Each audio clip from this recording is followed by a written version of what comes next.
A 6-year-old girl walks barefoot through the icy streets when she spots a shop window filled with shining shoes. Without hesitation, she enters the luxury store and approaches a well-dressed man, unaware that he is the millionaire owner. With a trembling voice, she whispers, "Sir, may I shine all your shoes in exchange for a pair of used boots?" When he sees her bare, wounded feet, he asks why she has no shoes. The girl's answer brings him to tears. The biting December wind swept through the elegant streets of the downtown shopping district like an invisible blade, making the few pedestrians shrink deeper into their expensive coats. The gleaming storefronts reflected the Christmas lights, creating a fairy tale scene that contrasted cruelly with the cold reality of the icy sidewalks. Elena Morales pressed her small face against the glass of the most luxurious shoe boutique in the city, her brown eyes wide before the display of shoes that looked like precious jewels. Her small, bare feet trembled against the frozen concrete, leaving damp prints that dissolved quickly on the frost. The 6-year-old girl swallowed hard, feeling her empty stomach twist as she admired every detail of the displayed footwear. The shining leather of the men's dress shoes, the women's boots with their delicate heels, the colorful children's sneakers. It all seemed to belong to a world completely different from hers. Elena ran a small, grimy hand across the glass, as if she could touch that distant reality. Her fingernails were broken, her fingers chapped from the cold, but her determination remained unshakable. Behind her, the city pulsed with the late afternoon rush. Hurrying executives passed without a downward glance. Mothers dragged well-dressed children along the sidewalks. Street vendors shouted offers she had no money to accept. Elena had learned to become invisible in that world, but today, something different burned in her chest. The boutique's door opened with a soft jingle, and a tall, elegant man emerged, adjusting his Italian wool coat as he checked the gold watch on his wrist.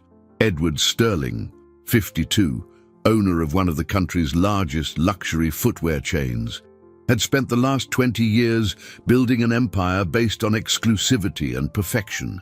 His graying hair was impeccably combed, his beard trimmed with millimeter precision, and his shoes, always his shoes, shone like mirrors.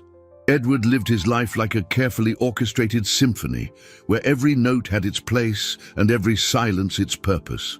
That's when he saw her, the small girl, dressed in a torn t-shirt and a skirt that had once been blue but was now an undefinable mix of faded shades. Her brown hair was matted, stuck together in places by dirt and dampness, but it was her feet that made Edward stop dead in his tracks. Small, wounded, with fresh cuts and others that had scarred badly. The soles were dark with grime and dried blood, and she balanced awkwardly, clearly in pain with every shift of weight. Yet, her eyes shone with an intensity that cut through all the defenses Edward had built over the years. Elena gathered all the courage she possessed and approached the elegant man. Her voice came out as a trembling whisper, but each word carried the weight of a determination that defied her age. "Mister, can I shine all your shoes in exchange for a pair of used boots?" Edward looked down, feeling something break inside his chest. The question had been asked with a humility that didn't beg for a favor, but offered labor. There was a dignity in this child that he rarely saw in adults. "Why don't you have any shoes?" The question came out harsher than he intended, but Elena wasn't intimidated. She lifted her chin as if preparing for a judgment and answered with devastating honesty, "I was hungry and I took a loaf of bread from the bakery.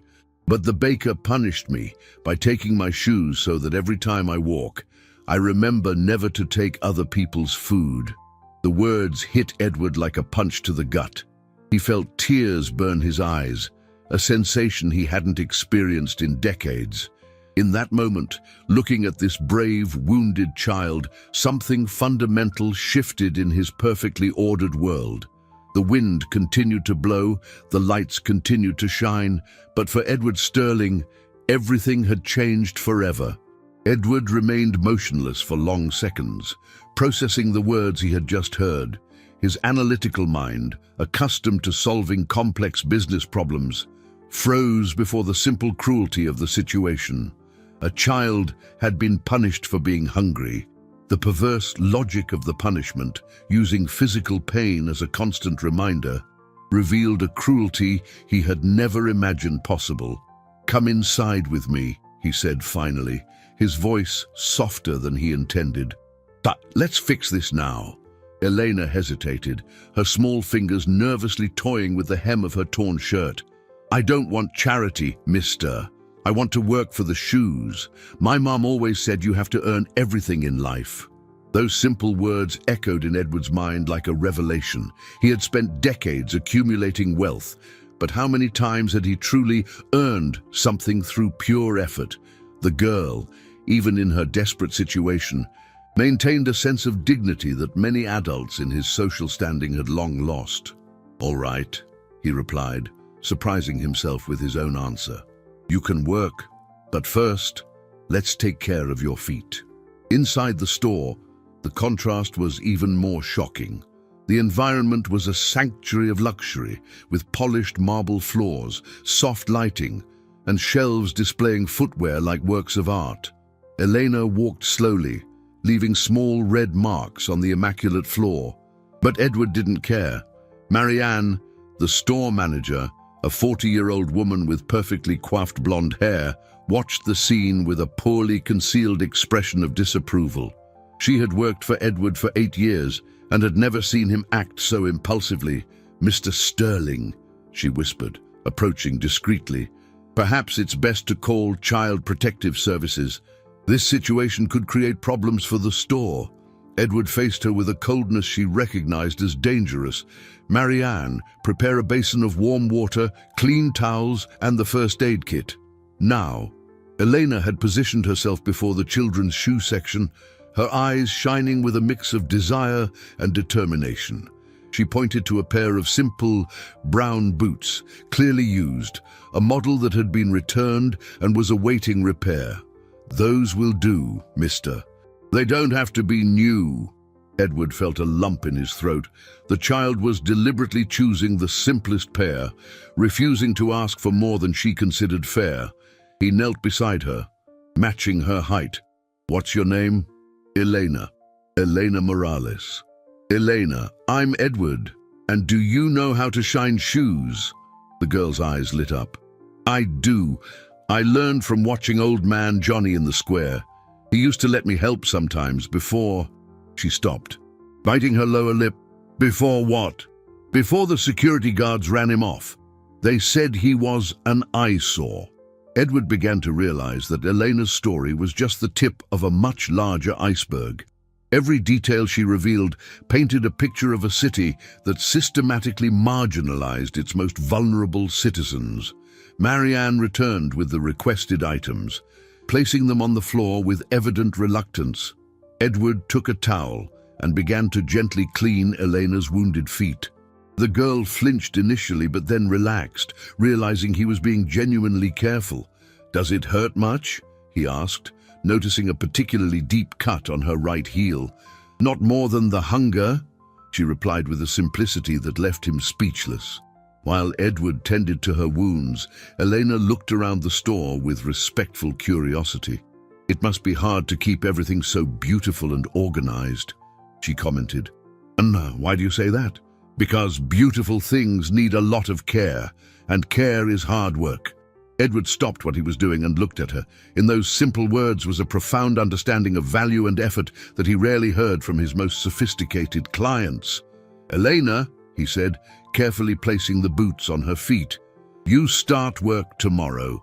But today, these shoes are an investment in our partnership." The girl smiled for the first time, and Edward realized his life had been irrevocably changed. The sun was still rising when Edward arrived at the store the next morning. His footsteps echoed in the empty shopping arcade, but he was not alone in his thoughts. The night had been restless, filled with images of injured feet and words about earning one's keep. For the first time in years, he had questioned the meaning of his perfectly structured routine. Eleanor was already there. She was sitting on the front step, the boots she'd been given the day before carefully tied, her hands busy with a piece of cloth that looked like it had been torn from some old garment. Seeing Edward approach, she stood up quickly, straightening her shoulders in a posture that tried to appear professional. "Good morning, Mr. Edward," she said, her voice still hoarse with sleep but resolute. "I brought my work supplies." Edward observed the supplies. Besides the cloth, Elena had a small, rusty can she had certainly found in the trash, and inside it, a dark mixture that smelled of homemade shoe polish. There was also an old toothbrush, likely her polishing tool. "Did you sleep here?" he asked, noticing that the girl's clothes were wrinkled and there was a small cardboard box propped against the wall next to the store. Elena lowered her eyes, as if she'd been caught doing something wrong. "I didn't want to be late on my first day, and it's safe here. Nobody bothers me when I'm near your store." Edward felt a tightness in his chest. While he had slept in his king-sized bed in a heated apartment, a 6-year-old child had spent the night in the cold to avoid being late for work. The irony of the situation struck him like a slap to the conscience. "Eleanor, you don't have to sleep on the street. There are places—" "No," she interrupted him with surprising firmness. "I've been to those places. It's better here." Edward decided not to press the issue at that moment, but a seed of concern began to grow in his mind. He unlocked the store, and Elena entered behind him, her eyes shining with the anticipation of someone about to fulfill an important promise. "Where do we start?" she asked, looking at the rows of displayed shoes. "First, let's set some rules," Edward said, surprised by his own patience. "You'll work inside here, where it's warm. We'll set up a proper station for you, with quality materials." Elena frowned. "But I have my own supplies. I know, and I can see you worked hard to get them. But in a store like this, we need to meet specific standards. That doesn't diminish your effort, it just makes it more efficient." The girl considered this for a moment, then nodded. "Like in school. The teacher used to say that having the right tools helps you do the job better. You went to school." "I did, until—" Eleanor stopped, biting her lip. "Until things got hard." Edward realized that every conversation with Elena revealed more layers of a story he didn't yet fully understand. He went to the stockroom and returned with a professional shoe care kit, brushes of different sizes, microfiber cloths, creams, and waxes of various colors. Elena's eyes widened at the quality of the materials. "Is all this for me? It's for the work you're going to do. And Elena, I'm going to teach you the proper technique. Shining shoes might seem simple, but there's an art to it." For the next hour, Edward found himself doing something he had never done before, teaching a child to care for footwear with the same passion he applied to his business. Elena absorbed every instruction with intense concentration, asking intelligent questions and demonstrating impressive motor skills for her age. "First, you clean off the dirt with this brush," he explained, demonstrating on a dress shoe. "Then you apply the cream in circular motions, always in the same direction. And finally, the final polish." Elena mimicked each movement with precision, her tongue peeking out from the corner of her mouth in concentration. The result was surprisingly good for a first attempt. "It's perfect," Edward said, and saw the girl's face light up with pride. "Can I do more?" "You can, but first, we're having breakfast." Eleanor hesitated. "Is that part of the job?" "It's part of treating the people who work with me well." In that moment, Edward realized he wasn't just teaching Elena how to shine shoes. He was learning something far more valuable about dignity, effort, and the true meaning of work. Elena's first week of work completely transformed the dynamic of the store. Her nimble little fingers could reach details that the adult employees often overlooked, and her dedication was so intense that she frequently forgot to take breaks. Edward watched, fascinated as she treated each shoe as if it were a work of art deserving her best effort. However, not everyone in the store saw the situation through the same eyes. Marianne had spent the entire week making subtle comments about dangerous precedents and the company's image. Her disapproving glances followed Elena down the aisles, and she made a point of obsessively cleaning any surface the girl touched. "Mr. Sterling," Marianne finally gathered the courage to address the issue directly. "I need to express my concerns about this situation." Edward was reviewing financial reports in his office at the back of the store, but the tension in Marianne's voice made him look up. "What situation, Marianne?" "The girl, the other shop owners are talking. They say we're attracting the wrong kind of people to the shopping district." "The wrong kind of people?" Edward repeated the words slowly, his voice laced with a dangerous coldness. Marianne shifted uncomfortably. "Mr. Sterling, it's nothing personal against the child, but we have a reputation to uphold. Our clients expect a certain standard." "And what standard is that, Marianne? The standard of ignoring a child who works harder than any of us." "This isn't about hard work," Marianne retorted, her frustration finally spilling over. "It's about propriety. She doesn't belong in this world. The customers are uncomfortable." Edward stood up abruptly, his chair scraping against the floor. "Uncomfortable with what?" "With the reminder that there are people less privileged than they are." Before Marianne could answer, Elena appeared at the office door, holding a shoe she had just polished. She had heard at least part of the conversation, and her eyes held a sadness far too mature for her age. "Mr. Edward," she said softly, "I don't want to cause trouble. I can work only when there are no customers." Elena's innocent suggestion was like a punch to Edward's gut. The girl was willing to hide herself, to become invisible, just so she wouldn't bother people who had never spent a single day in her shoes. "You will not hide," he said firmly. "You work here like any other employee." Marianne let out an exasperated sigh. "Mr. Sterling, be reasonable. Yesterday, Mrs. Davenport saw the girl and made a comment about declining standards. She's one of our best customers." "Then Mrs. Davenport can take her standards elsewhere," Edward replied, his patience finally snapping. Elena watched the exchange with wide eyes. In her short life, she had learned that adults rarely defended children like her. Seeing Edward stand up for her awakened an emotion she could barely comprehend, the feeling of being valued. "You know what else, Marianne?" Edward continued, his voice gaining an intensity that made the manager flinch. "Elena has been working here for 1 week and has already improved the quality of our services. She treats every shoe as if it's precious, something I haven't seen from some of our staff in years." Marianne opened her mouth to protest, but Edward silenced her with a wave of his hand. "Furthermore, since Elena started working here, 3 customers have made a point of praising the exceptional polish on their shoes." "3, Marianne? When was the last time we received spontaneous compliments on our services?" It was true. Elena had developed her own technique that combined extreme care with a natural intuition for what each type of leather needed. Her results were consistently superior to those of the most experienced employees. "But Mr. Sterling," Marianne tried one last time, "what if someone calls the authorities? What if they question the legality of a child working here?" Edward hesitated. It was a legitimate concern, and he knew he was navigating tricky legal waters.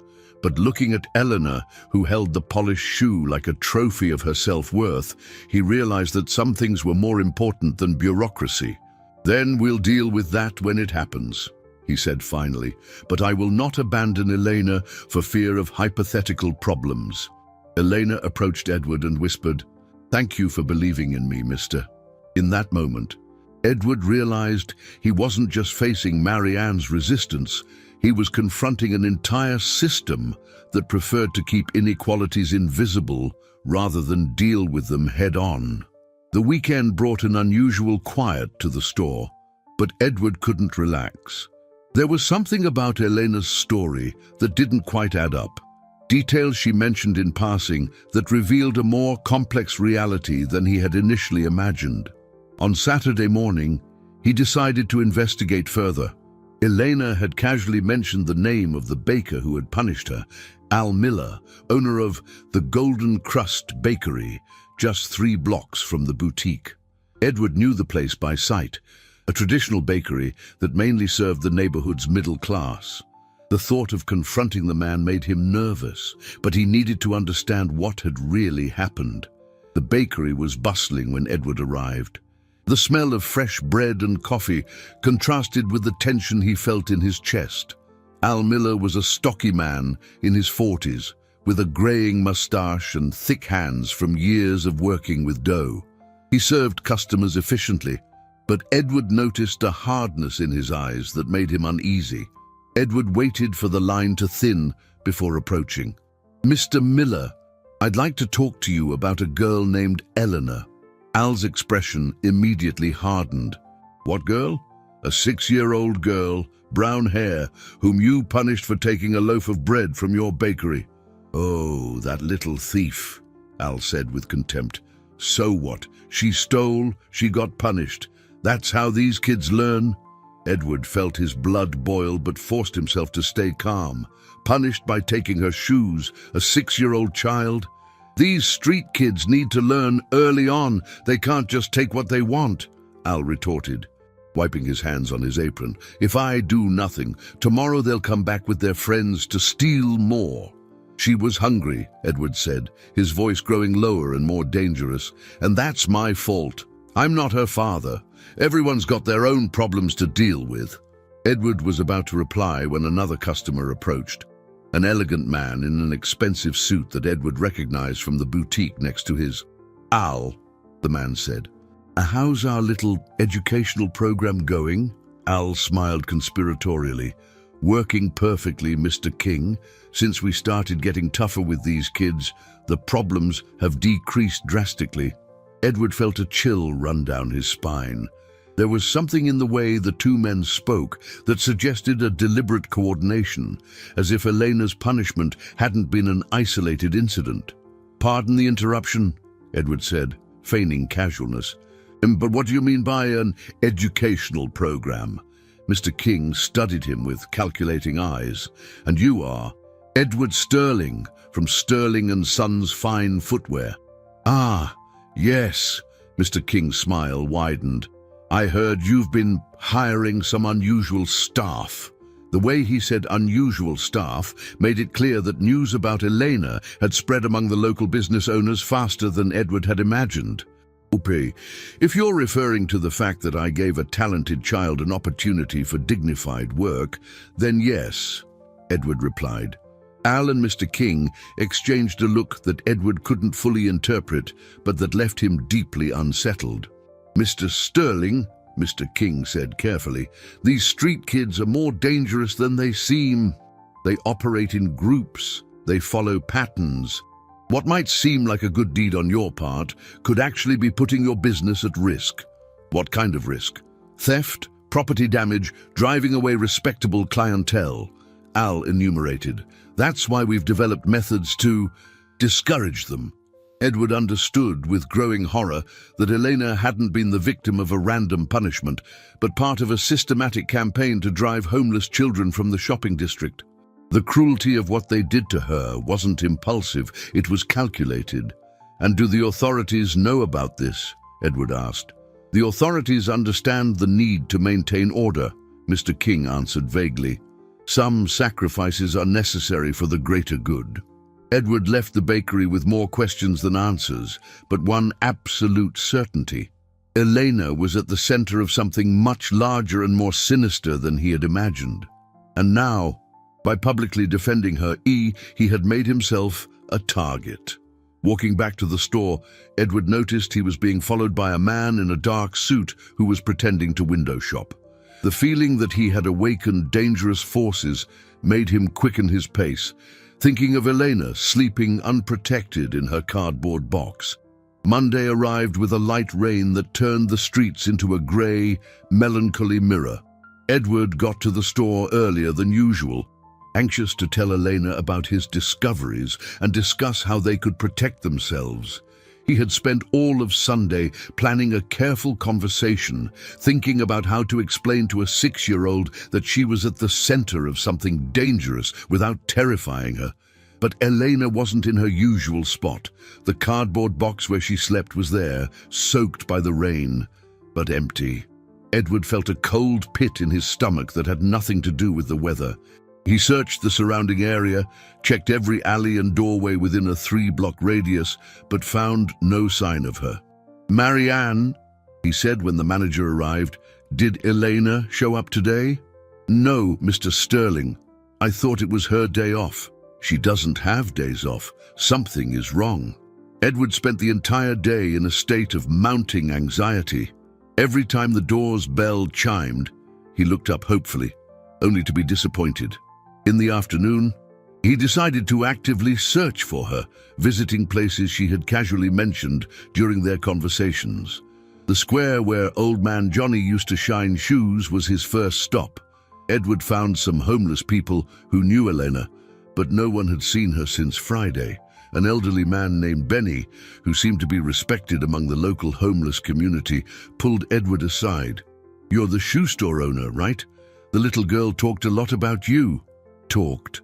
Why are you using the past tense?" Benny glanced around nervously before answering. "Because since Saturday, strange people have been asking about her. Men in suits, saying they're social workers. But real social workers don't drive around in expensive cars." Edward's heart hammered. What kind of questions were they asking? They wanted to know where she slept, who she talked to, if anyone was influencing her.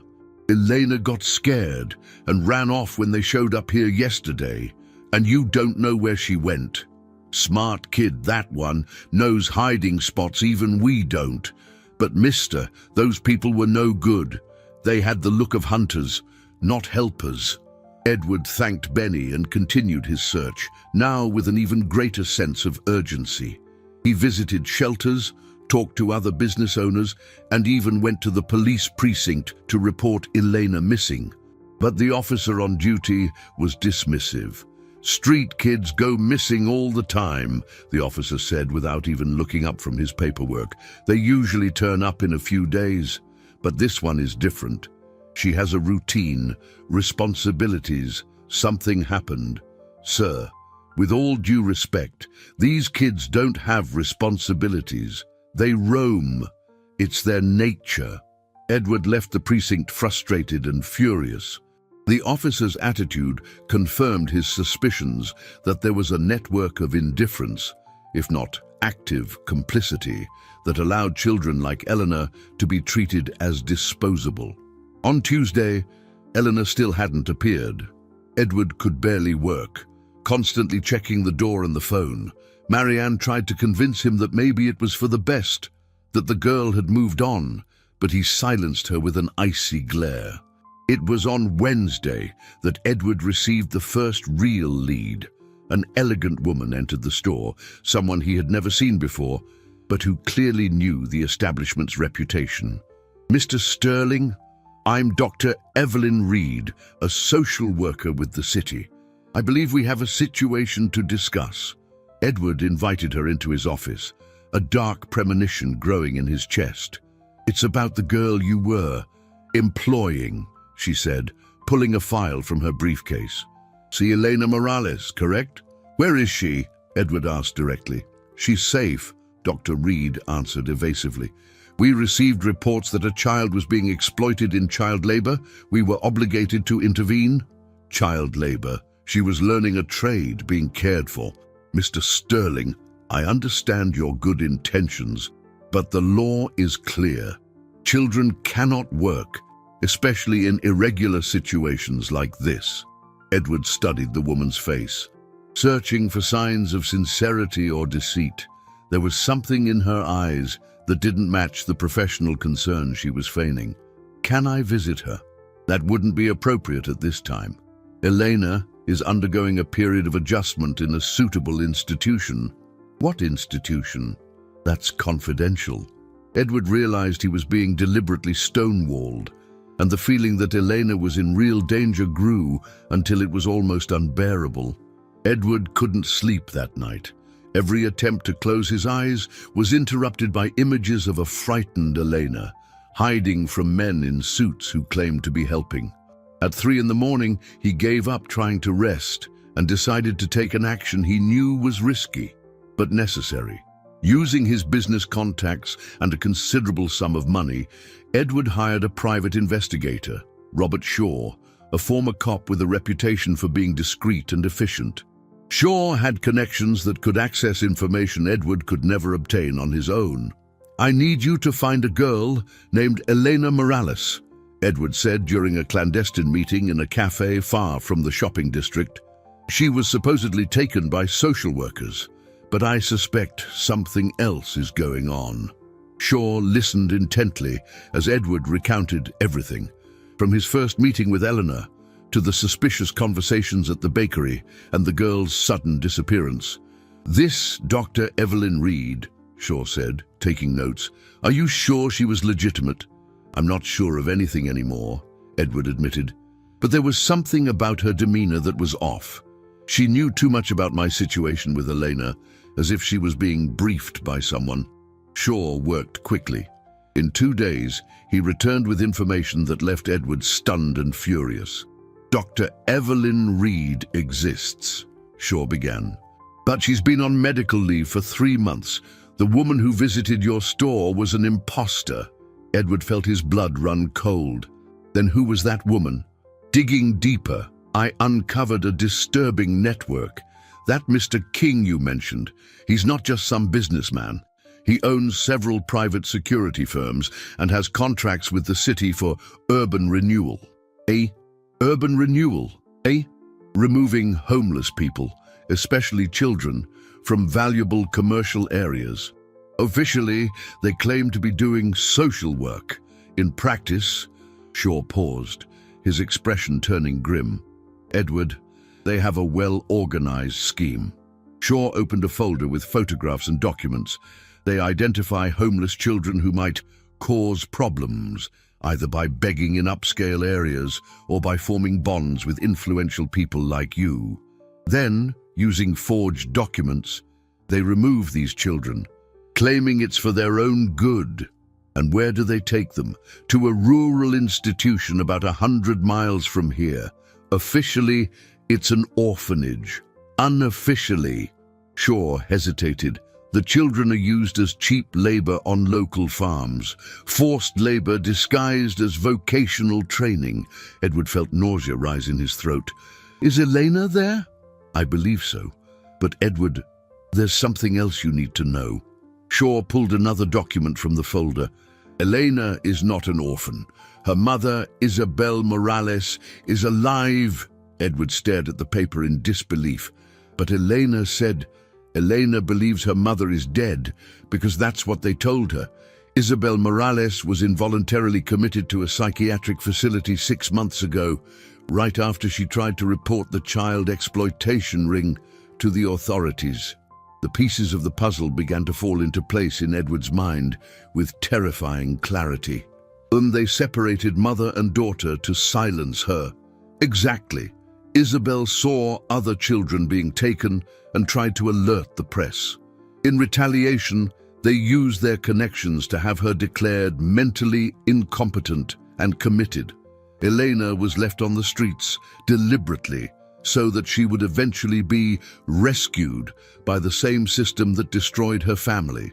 Edward stood up abruptly, knocking over his chair. "We have to get them out of there, now." "Edward, wait. This is more complicated than it looks. These people have legal protection, official documentation. If we act rashly, we could make the situation worse for Elena and her mother. So what do you suggest?" Shaw studied him carefully. "I need to know, how far are you willing to go to save this girl? Because what I'm about to propose could destroy life as you know it." Edward thought of Elena, her determined eyes, her refusal of charity, her dedication to her work, her courage in the face of adversity. He thought of a 6-year-old sleeping in a cardboard box because she had no one else in the world. He thought of a mother locked away in an institution for trying to protect other people's children. All the way, he said without hesitation, no matter the cost. Shaw smiled for the first time since they'd met. Then we're going to need a very careful plan, and we're going to need to act fast. Because the longer Elena spends in that place, the harder it will be to get her back. Edward realized his life had reached an irreversible turning point. In a few short weeks, he had gone from a prosperous businessman concerned only with profits to someone willing to risk everything for a child he barely knew, but who had touched something fundamental in his soul. The war had been declared. The next 3 days transformed Edward into someone he barely recognized. The meticulously controlled businessman had given way to a man obsessed with a single mission: to rescue Elena and her mother. He temporarily closed the store, claiming renovations, and dedicated all his time to planning with Shaw. The plan they developed was risky and complex. Shaw had managed to get an inside contact at St. Jude's Psychiatric Center, where Isabel was being held, and the information they received was devastating. Isabel was being kept under heavy sedation, officially for episodes of agitation, but in practice to prevent her from speaking to any outside visitors or authorities. The worst part, Shaw explained during a meeting in an abandoned warehouse they'd chosen as an operations base, is that she doesn't know where Elena is. They told her the girl was adopted by a family overseas. Edward clenched his fists. How can they be so cruel? Because cruelty works. It keeps people silent through despair. Shaw had also gathered intelligence on the rural institution where Eleanor was being held. The place was presented as a model orphanage, but operated like a farm where children worked from dawn till dusk, supposedly learning the value of hard work. Elena is in the adjustment wing, Shaw continued, consulting his notes. It's where they put kids who resist or ask too many questions. The regimen is particularly harsh: isolation, food restriction, extra labor. Edward felt tears burn his eyes. The image of Eleanor, who had always maintained her dignity even in the worst circumstances, being systematically broken by these monsters, was unbearable. How much time do we have before she's moved to the general program? A week? Maybe 2. After that, it'll be much harder to get her out of there without raising suspicion. Edward stood up and began to pace. Then let's move. What's the plan? Shaw unfolded a detailed map of the region where the institution was located. The operation has to be coordinated. First, we get Isabel out of the clinic. Without her lucid and free to confirm the truth about Elena, any attempt to rescue the girl will be seen as kidnapping. How do we get Isabel out? My contact at the clinic is a nurse named Julia. She's willing to help because she's seen too many suspicious cases like Isabel's. She can gradually reduce Isabel's medication and create an opportunity for her to slip out during a supervised therapeutic walk. Edward nodded. And Elena? That's trickier. The farm is isolated, well guarded. But I found out they take a monthly educational visit to the nearest town. The children are paraded around to show local officials how well cared for they are. Shaw pointed to a date on the calendar. The next visit is in 5 days. During the trip, there's a point where the road passes through an isolated forest area. It's our best shot. You're talking about intercepting an official vehicle. I'm talking about saving an innocent child who's being held against her will in a forced labor situation. We can argue about the legality later. Edward weighed the implications. If he were caught, he would lose everything: his company, his reputation, possibly his freedom. But if he didn't act, Elena would continue to suffer, and Isabel would remain locked away as a madwoman. But there's another complication, Shaw continued. Mr. King and his associates are watching you. They know you're digging. Yesterday, 2 men were at your store asking for you. Did Marianne talk to them? Yes. She told them you were away on business, but they didn't seem convinced. Edward realized that time was running out fast. The longer they delayed, the more dangerous the situation would become for everyone involved. Robert, I want you to know that if something goes wrong, you need to walk away. I won't let your life be ruined because of my decision. Shaw smiled wryly. Edward, I'm in this up to my neck. I've found out things about this network that keep me up at night. Even if you backed out now, I'd keep going. Then we're in this together. To the end. Edward looked at the map, memorizing every detail of the operation that would forever change the destinies of 3 people. In 5 days, he would either be a hero or a fugitive. But looking at a photo of Elena that Shaw had managed to obtain, the girl in an institution uniform, her eyes losing the spark, Edward knew. He knew there was no real choice. The operation would begin tomorrow with Isabel's liberation. Elena's rescue would come next. And then, if all went well, they would have to disappear long enough to expose the whole truth to the world. St. Jude's Psychiatric Center stood like a white fortress against the grey Thursday morning sky. Edward watched the building from a distance, parked on a side street, his heart pounding so hard he feared it could be heard. For the past 72 hours, Julia had been gradually reducing Isabel's medication, allowing her to regain lucidity for increasingly longer periods. Robert was positioned in a rented van on the other side of the clinic. Monitoring security cameras through equipment Edward preferred not to ask about. The plan was simple in theory, terrifying in practice. During the 2:30 p.m. therapeutic walk, Julia would create a distraction, allowing Isabel to escape through the back of the clinic's garden. "Edward, I've got movement," Robert's voice crackled over the radio. "Julia is heading out with 3 patients to the garden." Edward adjusted his rearview mirror and saw a small group walking slowly along the wooded paths at the rear of the clinic.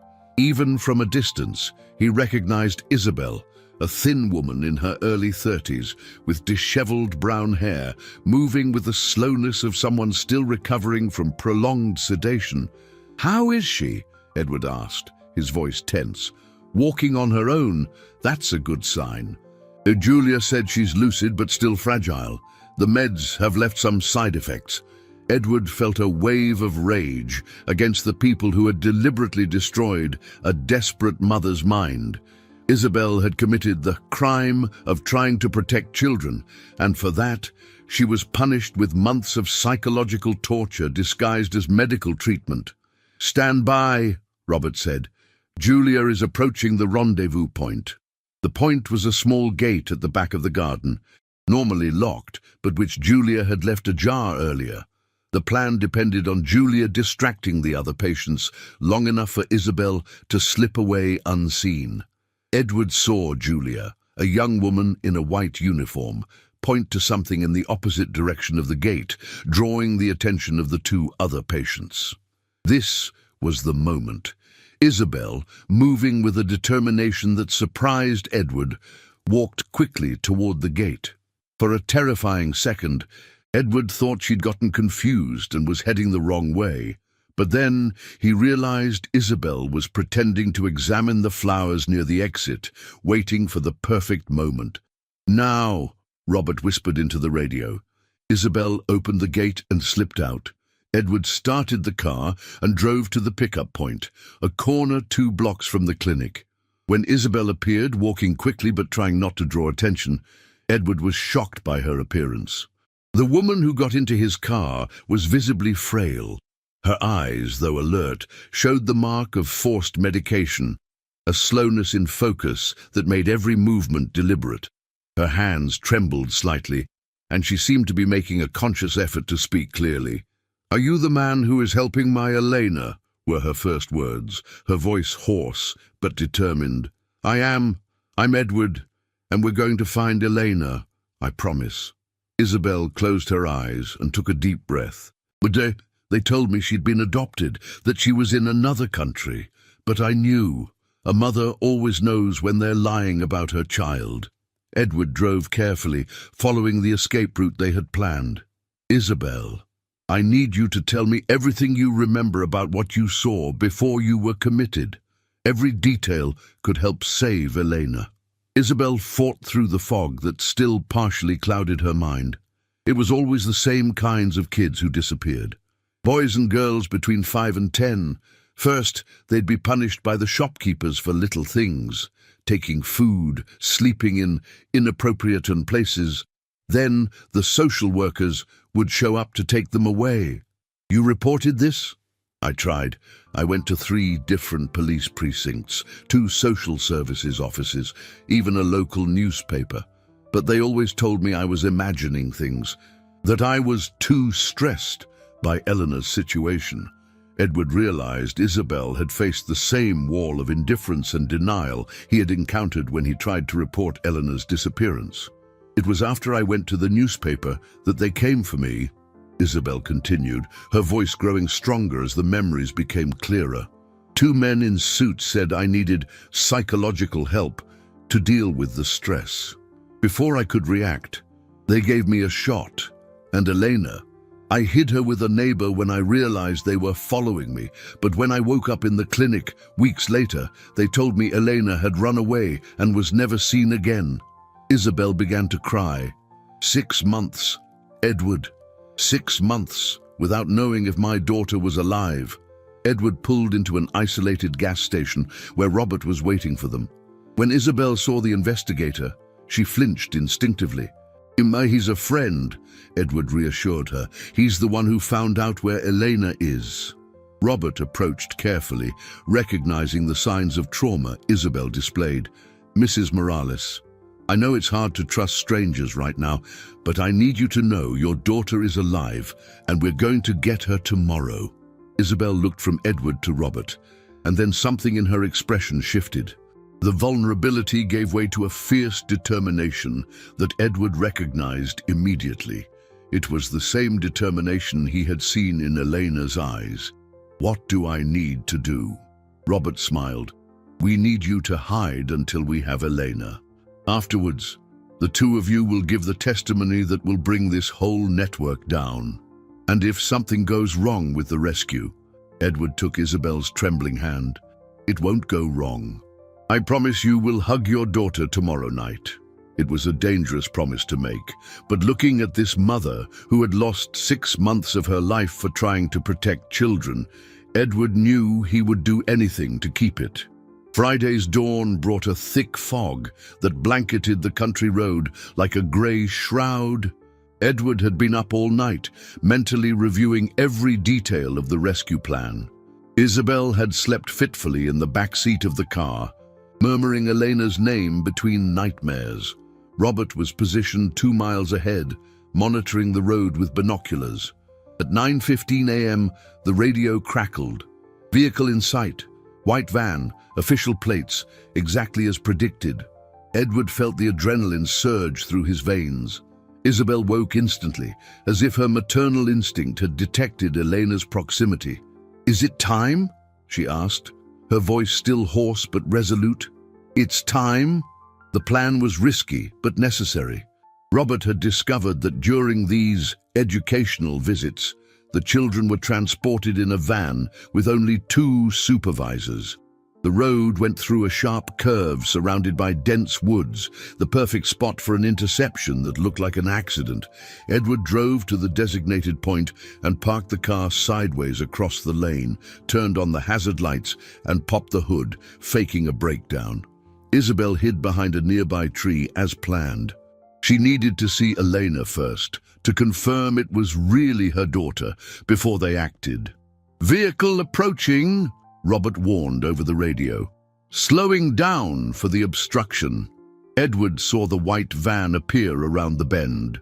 Through the windshield, he could make out 2 figures in the front seat, a man driving and a woman in a uniform beside him. But it was the small silhouettes in the back that made his heart race. The van stopped. The driver, a heavy-set, middle-aged man, got out with an irritated expression.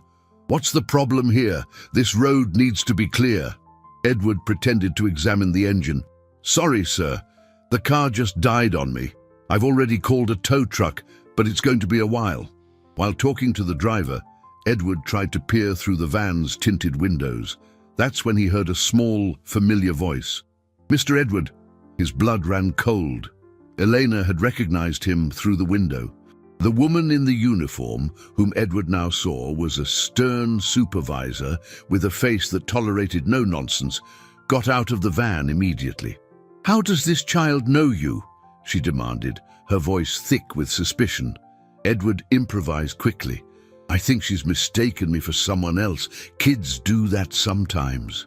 But Elena was pressing her face against the window, her eyes shining with a mixture of hope and confusion. Edward could see she was thinner, her hair cut in an institutional style, but it was unmistakably the same brave girl he had met. "Elena, sit down," the supervisor ordered harshly. "Do not talk to strangers." It was at that moment that Isabel emerged from behind the tree. She had planned to wait for the signal, but seeing her daughter just a few feet away shattered all her resolve. "Elena, my baby girl." The effect was instantaneous and devastating. Elena screamed, "Mommy," with a force that echoed through the forest. She began pounding on the window, trying to open the van's locked door. The supervisor immediately understood that some kind of ambush was underway. "Carlos, call for backup, now!"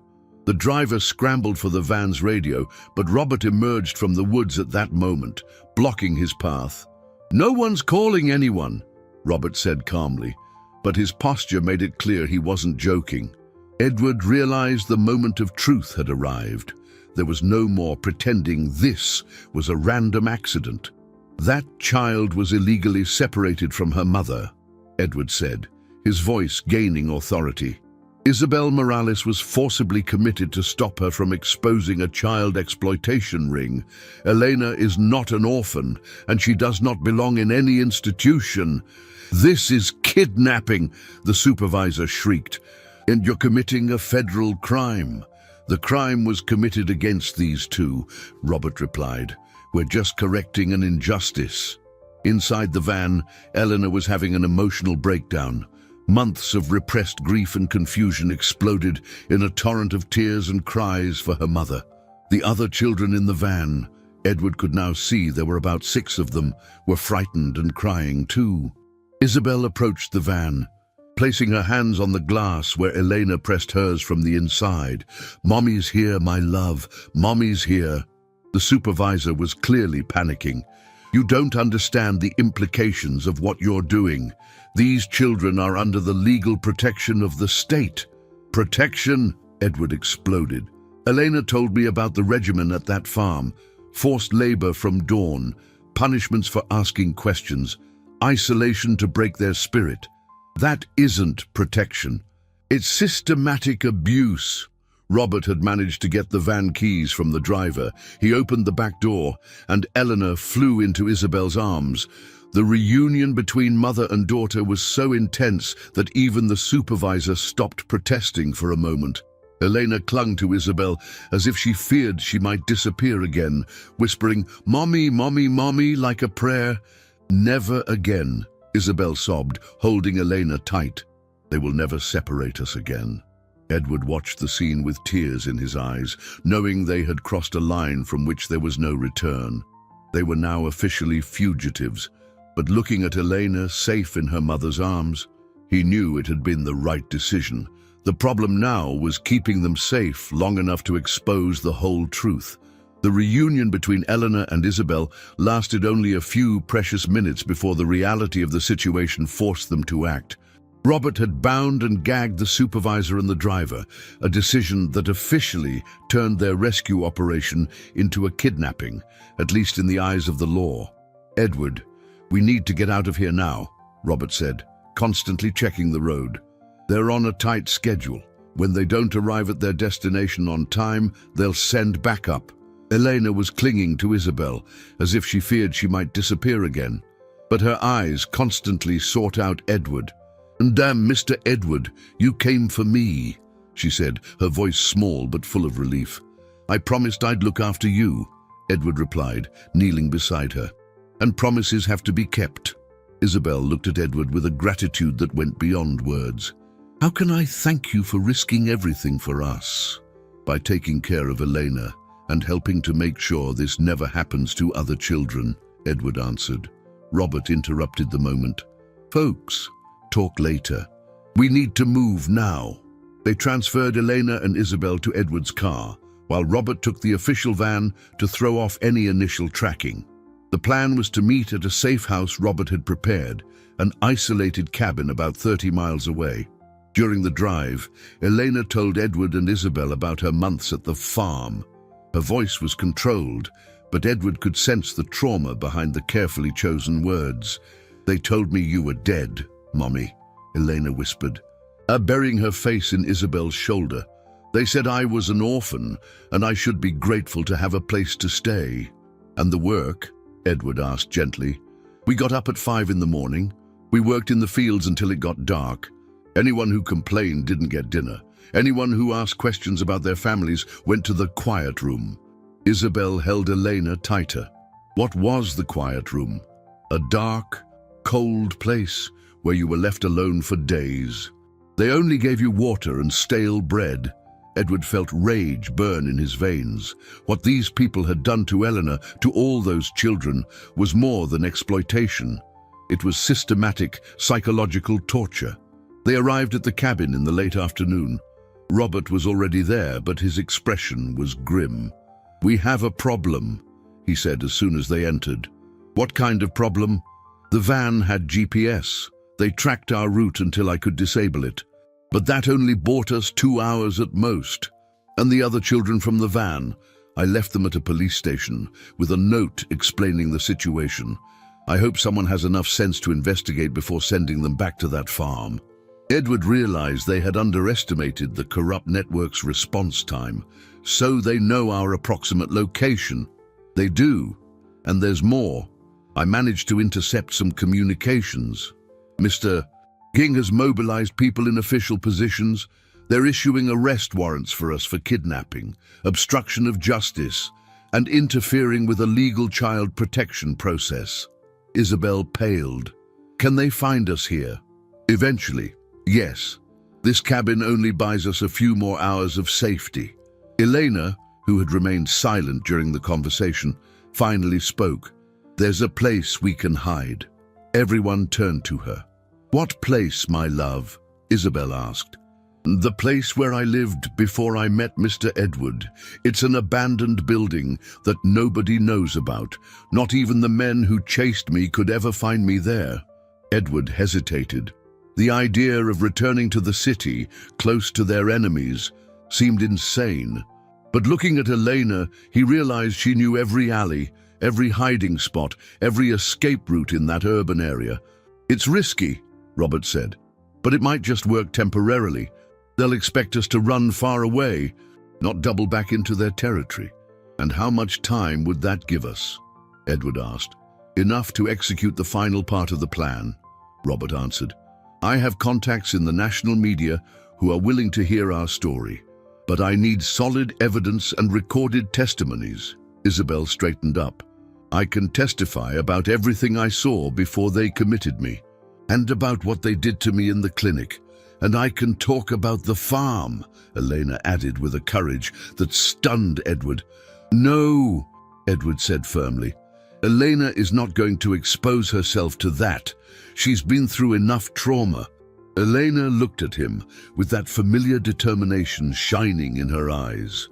Mr. Edward, if I don't tell them what happened, other children will go through what I went through. Edward realized that Elena had matured in a terrible way during the months of separation. The girl he had known, determined but still innocent, had become someone who understood the weight of responsibility and the importance of justice. It's decided then, Robert said. We go back to the city tonight. Tomorrow, we tell our story to the world. As they prepared to leave, Edward looked at Elena and Isabel in an embrace and realized that, no matter what happened from that moment on, they had already won the most important battle. They had proven that love and determination could overcome even the most corrupt systems. Now they just had to survive long enough to make that victory permanent. The abandoned building Elena knew was in the heart of the city, ironically just 6 blocks from Edward's boutique. It was a commercial building that had gone bankrupt years earlier, but Elena had discovered a secret entrance through the sub-basement that kept her invisible even when the authorities were looking for her. "This way," Elena whispered, guiding them through a hole in the grate protecting a basement window. No one would ever think to look here. The hideout Elena had created on the 3rd floor was astonishing. She had gathered discarded mattresses, blankets found in the trash, and even a few books someone had thrown away. It was the home of a child who had learned to survive on her own, and Edward's heart broke to imagine Elena spending lonely nights in this place. "Is this where you stayed when you weren't at the store?" Edward asked. "Sometimes, when it was too cold or when strange men were looking for me on the street." Isabel hugged Elena tighter, understanding for the first time the extent of the loneliness her daughter had faced. Robert was setting up recording equipment he had brought in a backpack. "We need to do this fast," he said. "The longer we stay put, the greater the chance of being discovered." Through the grimy window, Edward could see the city lights twinkling in the night. Down below, life went on as usual, people coming home from work, families eating dinner together, children sleeping safely in their beds. The normality of that world seemed almost surreal after everything they had been through. "Edward," Robert said, testing the camera, "I got a message from my contact at the paper. The investigative journalist, Anna Carlson, is on her way. She's known for exposing corruption rings. If we can convince her, our story will be on the front page tomorrow." Edward nodded, but a worry was growing in his mind. "Now what if she doesn't believe us? What if they think we made it all up?" "That's why we need the recordings," Isabel said, her voice firmer than Edward had heard since they rescued her. "I have names, dates, specific details about how the scheme worked. Elena has evidence of what happened at the farm. And I have documents proving the financial connections," Robert added. "During my investigation, I discovered the farm was receiving government subsidies to care for needy orphans while profiting from selling what the children produced." It was then that they heard footsteps in the hallway. Everyone froze. Elena immediately positioned herself near an escape route she had planned, demonstrating survival instincts a 6-year-old should never have had to develop. "Relax," a woman's voice said from the hall. "It's Anna Carlson. Robert sent me the location." Edward breathed a sigh of relief as a woman in her early 40s, with dark hair tied back in a ponytail and carrying a backpack full of equipment, entered the hideout. Anna Carlson looked around, quickly taking in the situation. Her eyes settled on Elena, and Edward saw something shift in her expression. Professional hardness gave way to genuine outrage. "You're Elena?" she asked gently, kneeling to the girl's level. Elena nodded, instinctively moving closer to Isabel. "I hear you've been very brave," Anna continued, "and that you have an important story to tell." For the next hour, Anna conducted careful interviews with each of them. Isabel recounted how she had discovered the pattern of disappearances and her subsequent forced commitment. Robert presented documentary evidence of the network's financial and operational connections. Edward described his first meeting with Elena and how he had uncovered the truth of her situation.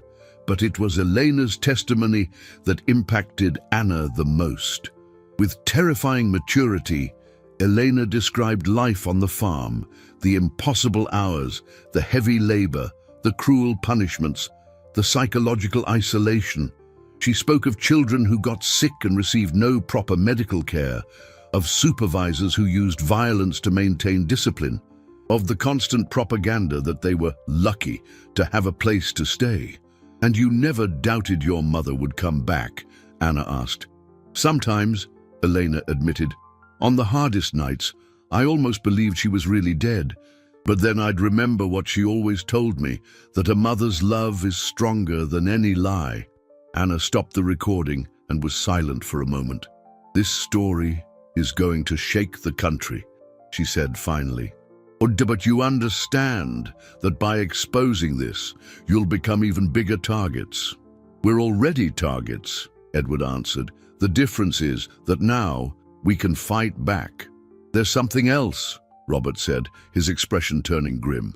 During our escape today, I intercepted communications suggesting they're planning to move the children from the farm to other locations.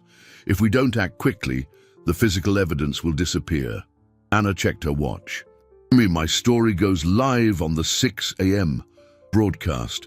That gives us about 5 hours to make sure you're safe when the story breaks. It was then they heard sirens in the distance, growing progressively louder. Elena ran to the window. That's a lot of police cars, and they're coming this way. Edward realized the moment of truth had arrived sooner than they'd expected. They would have to choose between hiding and continuing to run, or confronting their pursuers head-on and risking everything in one last gamble to expose the truth. Anna, he said, how long do you need to get this story out? If I leave now and go straight to the station, I can have it on the air in 2 hours. Edward looked at Elena and Isabel, then at Robert. They all understood that the decision they made in the next few seconds would determine not only their fate, but that of dozens of other children trapped in the same cruel system. Go, Edward said. We'll buy you time. Anna disappeared via the escape route Elena had shown her, carrying the recordings that could change everything. Edward watched from the window as police cruisers surrounded the building. They weren't just police cars. There were also dark, unmarked sedans he recognized as the type used by Mr. King's team. They brought a lot of backup, Robert muttered, counting the cars. They're taking this seriously. Elena was surprisingly calm, as if her entire life on the streets had prepared her for moments like this. There are 3 ways out of this building, she said, but they probably know them all by now. Isabel clutched her daughter's hand. I won't let them separate us again. They won't, Edward promised, though he didn't know how he could keep that promise. A megaphone crackled from outside. Edward Sterling, Robert Shaw, Isabel Morales, you are surrounded. Come out with your hands up and no one will get hurt. Edward recognized Mr. King's voice. The man had come personally to ensure they were captured. We have a child in here, Edward yelled back. Whatever you do, remember there's an innocent child. The child is being held against her will by kidnappers. The response came immediately. We are here to rescue her. Elena grimaced in disgust. They're very good at turning lies into truth, she said, with a bitterness that shouldn't exist in a 6-year-old. Robert was monitoring radio frequencies on his equipment. Anna made it to the station, he reported. She's on the air in 45 minutes. 45 minutes, Edward repeated. We have to hold out for 45 minutes. It was then they heard footsteps on the stairs. King's men had decided not to wait any longer. Edward made a decision that surprised everyone. Robert, take Elena and Isabel to that special hiding spot she mentioned, the space between the walls on the 4th floor. I'm going down to talk to them. Edward, that's suicide, Robert protested. It's not. It's a distraction. As long as they're focused on me, you'll be safe. Elena ran to Edward and hugged him tightly. Mr. Edward, you promised you would never leave me. Edward knelt and looked into the girl's eyes. And I'm not leaving you. I'm protecting you the only way I can. In less than an hour, everyone will know the truth about what they did to you and your mother. Isabel approached. Edward, how can I ever repay you for what you've done for us? By taking care of Elena and helping other children when this is all over, he replied. Edward went down 2 flights of stairs and shouted, I'm coming down, alone.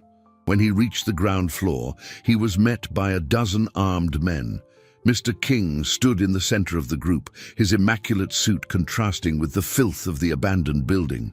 Mr. Sterling, Mr. King said with a cold smile, you've caused a great deal of unnecessary trouble. Unnecessary. A child was being exploited. A mother was forcibly committed to silence her. Nothing I did was unnecessary. You don't understand the complexities of the situation. These children need structure, discipline. What we offer is far better than life on the streets. Forced labor and punitive isolation aren't structure. They're abuse. Mr. King sighed theatrically. Where are the others, Edward? Make this easier on all of us. I don't know. They ran when they saw you coming. A lie. This building is surrounded. No one got out.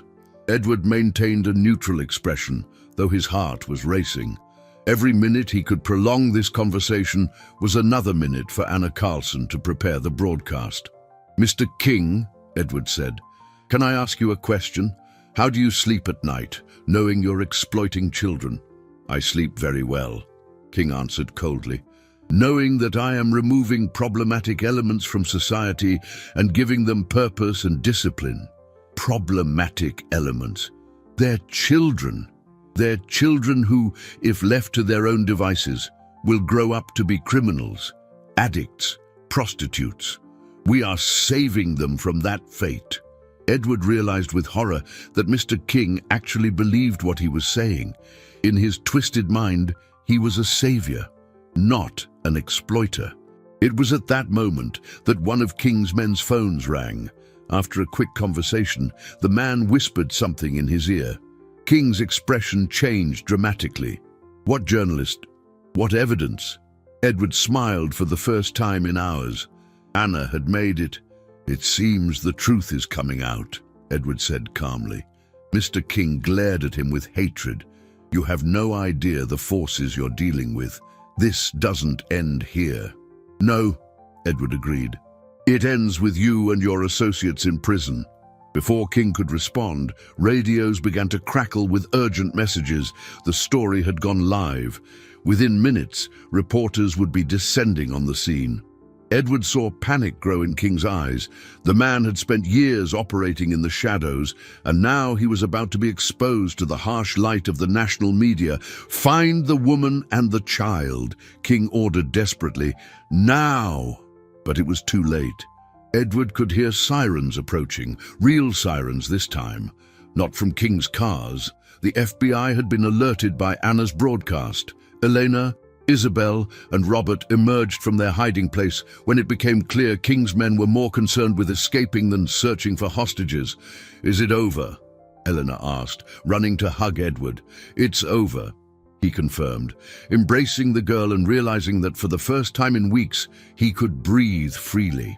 The truth had won, but Edward knew a new phase was just beginning, rebuilding the lives that had been shattered and ensuring this kind of abuse never happened again.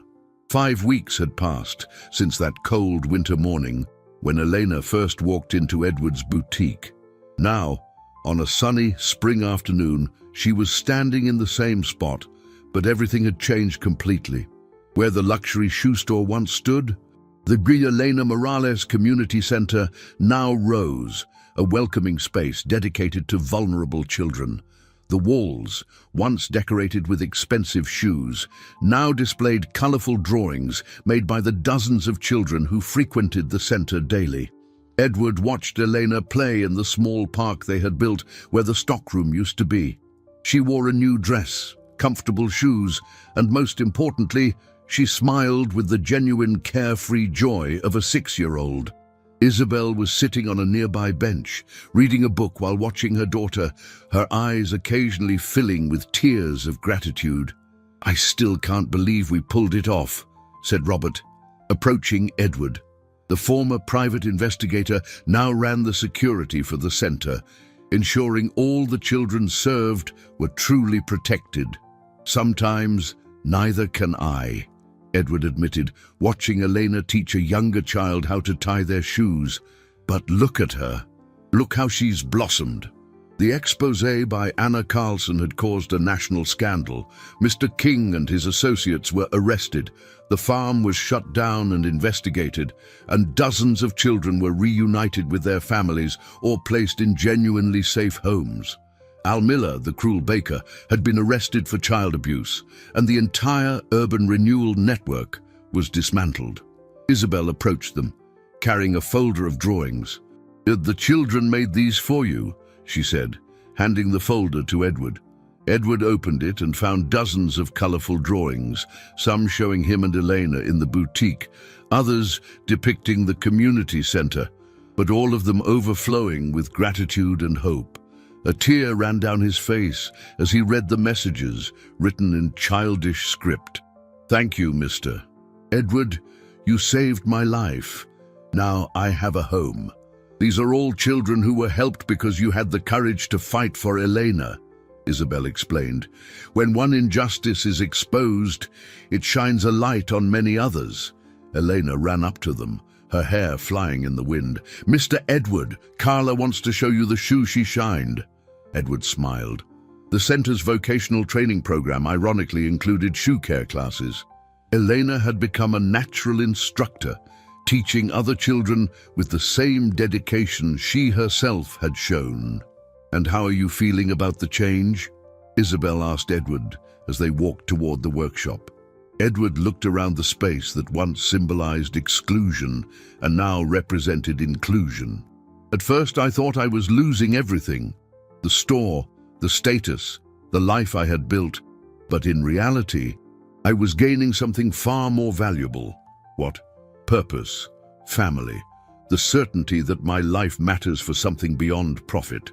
They entered the workshop, where an 8-year-old girl named Carla was proudly showing off a shoe she had polished to a mirror shine. It was the same technique Elena had perfected, now being passed on. "Perfect, Carla," Edward praised. "Elena taught you well." Elena beamed with motherly pride. "She's a fast learner, and she never complains about the work." Edward noticed how Eleanor had matured, not in the traumatic way life on the streets had forced upon her, but in a healthy way, developing empathy and natural leadership. Anna Carlson appeared at the workshop door. The journalist had become a frequent visitor, documenting the center's progress for a series on social reform. "Edward, I have news," she said, barely able to contain her excitement. "The bill inspired by Elena's story has passed in Congress. Starting next month, there will be mandatory federal protocols for investigating any report of child exploitation, and no child can be removed from their family without multiple independent evaluations." Edward felt a wave of profound satisfaction. Elena's story had not only saved her and her mother, it had created protections for thousands of other children. "And there's more," Anna continued. 3 other cities want to replicate the community center model. They want you and Isabel to help with the implementation." Isabel and Edward exchanged glances. The idea of expanding the project was tempting, but also daunting. "What do you think?" Edward asked Elena, knowing her opinion was crucial. Elena considered the question seriously, as she always did. "I think if we can help more children not go through what I went through, we should do it." Edward knelt beside Elena, as he had done so many times in the past weeks. "You know this would mean a lot of work, a lot of travel." "I know, but hard work is worth it when it's to help other people. You taught me that." Edward hugged Elena, realizing how she had become his greatest teacher, a child who had lost everything but never her compassion, who had been exploited but chose to use her experience to protect others. The sun was setting through the center's windows, painting everything in a golden light. Children played safely, families were reunited, and hope flourished where there had once only been despair. Edward looked at Elena, the brave girl who had walked into his store barefoot and changed his life forever, and knew this was only the beginning of a much greater journey. Sometimes, the simplest encounters truly can change entire destinies. And sometimes, a small child can teach an adult the true meaning of wealth. It's not in what we possess, but in what we are willing to give to protect those who need it most.